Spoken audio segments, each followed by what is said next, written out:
This one is for Congresswoman Sutton. Thank you. You speak of helping the middle class, but would a minimum wage increase, like the one that you in your opening statement said you supported, end up hurting the middle class in the end? Because while the middle class sees no wage increase, they see an increase in the price of goods.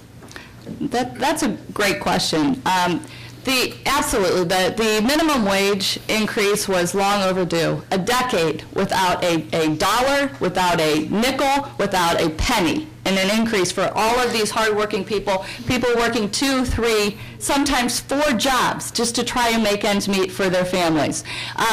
The issue of the economy and revitalizing it and providing economic opportunity, there is not one single fix. We should absolutely do right by those who are earning minimum wage, but we should also do right by those who are struggling to pay their bills. And there are policies that we can change. Instead of giving tax breaks to those who are the super rich, we could do a lot better for the middle class with tax cuts. In the bailout bill, we've heard a lot about. One of the things that was put into it when it came back from the Senate were a number of middle-class tax protections. And that did make it, although not a great bill, but it did make it a little bit more equitable towards the middle class. And so it's attack on all fronts. Thank you very much, Congresswoman. Mr. Potter. With respect to the minimum wage itself, the increase, it's very important for individuals to make choices and try to improve themselves in their economic well-being in society. There are many small businesses that would disagree with the Congresswoman's depiction that the minimum wage was helpful. It actually hurt many small businesses. I, for one, as I've traveled the 13th District, have spoken to some people that said that pretty much put their business on wraps. As far as helping the middle-class taxpayer, which I consider myself to be one, Congresswoman Sutton voted to sunset or repeal the Bush tax cuts that would have helped folks like myself in the middle class. So the class warfare needs to end, and the bottom line is let's just cut taxes across the board. We don't have a tax revenue problem. We have a spending problem in this district. Thank you very much, Mr. Potter. Our next question. Question for Mr. Potter. You stated in the Lyra Chronicle that health care is not a right, it's a privilege. Can I ask you, as a benefit, could you tell me a little bit about your thoughts on that, please? Sure. I might add that I don't write for the Elyria Chronicle. I think they interviewed me. Are you referring to my audio interview? Yes. Okay, thank you for the question.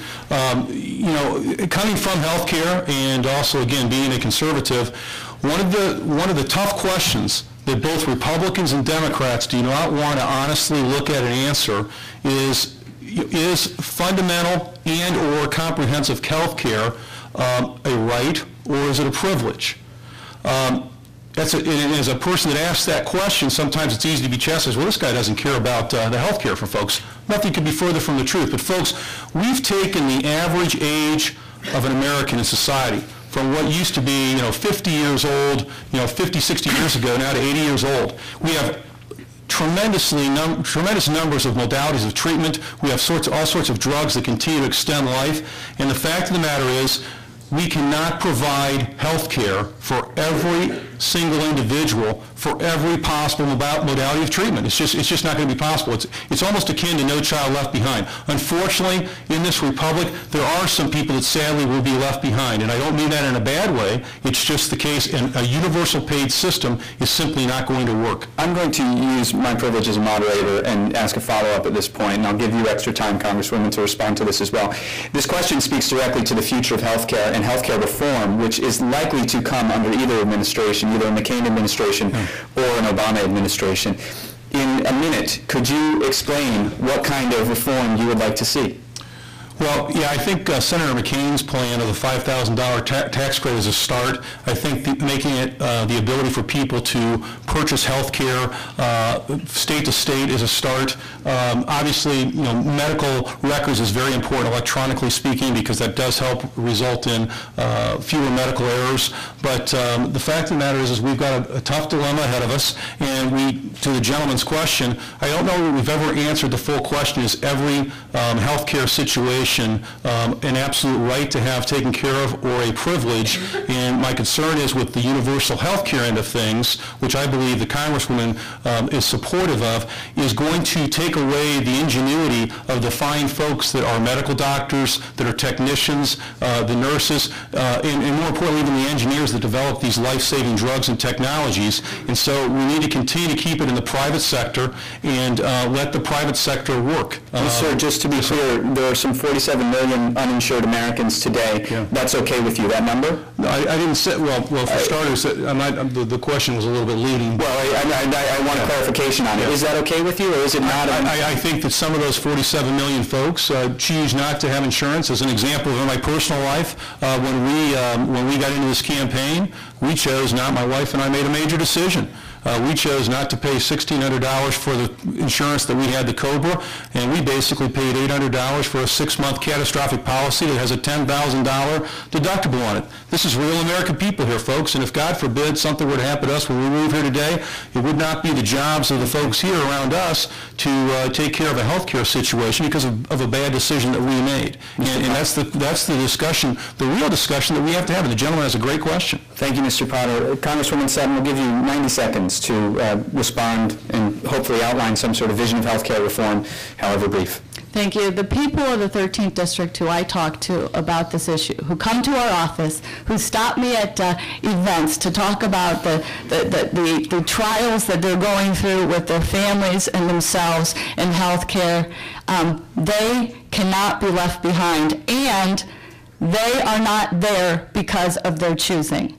I believe that we do need to have a system that allows access to health care for every man, woman, and child in this country.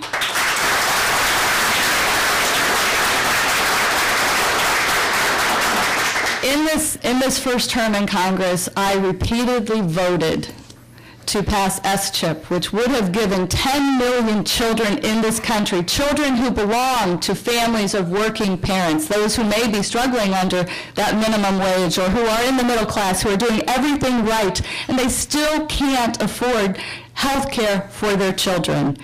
One, doesn't make good sense to not have invest in our kids and their health from the very beginning. And when we get our children taken care of, we also need to take care of our families in general. The strength of our nation requires it. And I do support, I sponsored a bill called HR 676, which does call for universal health care, because I think that's where we need to be. But I will tell you that there are plans, and Senator Barack Obama's plan to allow people to keep the health care that they have or access health care in those chances when they don't have health care is also a good way to approach the problem. Thank you. Okay. I think one question now, please. Thank you. Yeah, this a question for the Congresswoman. I'm going to move. I can see now. Thank you. If the role of the federal government is to create an environment where businesses can grow and thrive, can you give me specific examples of how you have done that for the members of the 13th District and in the private sector, where I believe that's where where growth will happen, and not in the government sector? Thank you very much. I appreciate the opportunity. I can give you many examples, but I don't have a lot of time, so I'll start with one thing that has been derided a lot are bringing back funding to the district for projects. One of the projects that I brought money back to the city of Akron for to deal with infrastructure changes that were necessary are going to net 2,000 jobs, increased jobs in the city of Akron as a result. So that's one way that you can be helpful. There are also other ways. Again, investing in the Manufacturing Extension Partnership, which is very active up in Lorain County. We fully funded and we expanded funding for that partnership. That, I think, accounted for another 439 jobs. Investing in education and new types of education, investing in alternative energy, all of these things with incentives as well as direct sometimes funding for infrastructure projects, all of those things are ways in which a member of Congress can act to complement jobs in their district. Thank you, Congresswoman. Mr. Potter, you have 30 seconds.